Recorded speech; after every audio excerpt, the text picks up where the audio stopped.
తులారాశి వారికి ఈ సంవత్సరము ఆదాయము 5, వ్యయం 14. అంటే ఆదాయ వ్యయాలలో చాలా వ్యత్యాసం ఉంది కనుక దానిపైన మనసు నిలిపి ఖర్చులను నియంత్రించుకుంటూ ఆదాయ మార్గాలను అన్వేషిస్తూ ఆదాయం పైన మీరు ఫోకస్ పెట్టాలి, సంపాదన పైన మనస్సు నిలపాలి. ఇకపోతే రాజపూజ్యం 6, రాజావమానం 3గా ఉంది. కీర్తి ప్రతిష్టలు, సక్సెస్ రేట్ మట్టుకు బాగానే ఉన్నాయి. ఇది చాలా సంతృప్తికరమైనటువంటి విషయము. ఇక తులారాశి వారికి ముఖ్యమైనటువంటి గ్రహాల యొక్క స్థితి మూలకంగా ఎలాంటి ఫలితాలు ఉన్నాయి అనే విషయాన్ని మనం చూసినట్టయితే, ప్రారంభం నుండి 1 జూన్ వరకు గురువు భాగ్యస్థానంలో సంచరిస్తున్నాడు. చాలా అనుకూలమైనటువంటి ఫలితాలు ఉంటాయి. తల్లిదండ్రుల యొక్క సహాయ సహకారాలు లభిస్తాయి. అదృష్టం బాగా కలిసి వస్తుంది.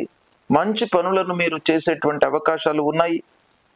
ధార్మికమైనటువంటి పనులు, సహాయం చేయడము, తీర్థయాత్రలు చేయడము, పుణ్యకార్యాలకు, శుభకార్యాలకు హాజరు కావడము, ఇలాంటివి ఈ 1 జూన్ వరకు జరిగే అవకాశాలు ఉన్నాయి.